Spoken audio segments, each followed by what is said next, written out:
Nigeria has a long history of electoral reforms dating back to the different political transition processes since independence.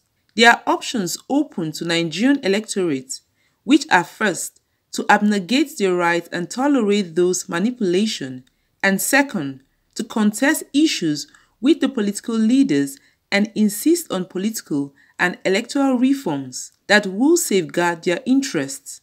Hence an electoral reform, which is being articulated, centered on electronic transmission of results, granting INEC power to supervise elections credibly and provide enablement of persons with disability and all other shortcomings. Underlining in this period of heightened insecurity and government commitment to stemming that tide, a group has accused the leadership of National Assembly, saying an electoral process which is not credible fails the minimum expectation of all parties and politicians.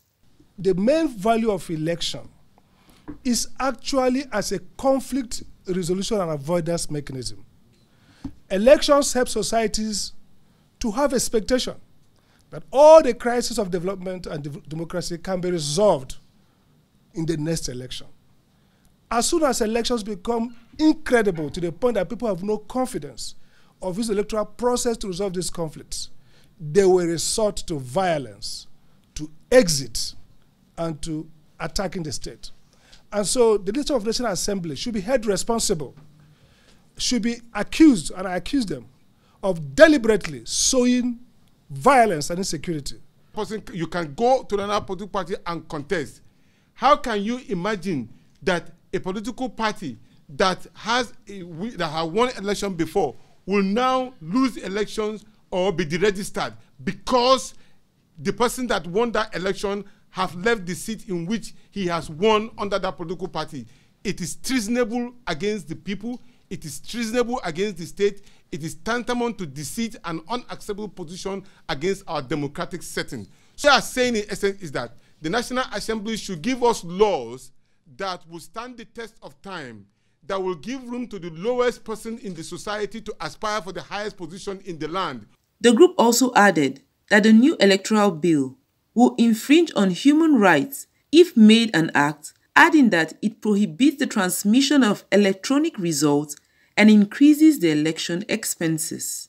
With the new electoral law, if it's being passed into an act, we infringe on that right because of the sections that prohibit the transmission of electronic results.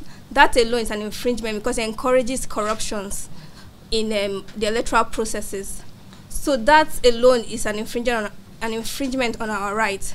We take a look at the other part of that encourages the expenditure of presidential candidates. For 1 billion, this act is saying that it goes into 15 billion. That a presidential candidate can spend about 15 billion naira in their campaigns. That alone encourages corruption. There is no logical excuse, there's no logical reasoning why you would be able to conduct a voting exercise using electronic means, but you would be prohibited from transmitting the results of that same election using electronic means, except that the leaders who are intending to pass this bill want to rig the elections, not just in 2023, but beyond, from 5 billion from president to 15 billion.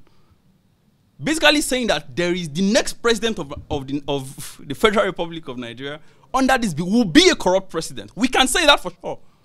Will be a corrupt president. Because even if you don't have 15 billion naira that you've stolen to wage a campaign in this country, and you bring people together to raise 15 billion naira for you to run a presidential campaign, right? You can be sure that those people will be on your neck to steal public funds. The litmus test of democracy in Nigeria will be the extent to which the electoral process, through the electoral law instituted, is able to engender fair, participatory, and inclusive electoral participation by the people.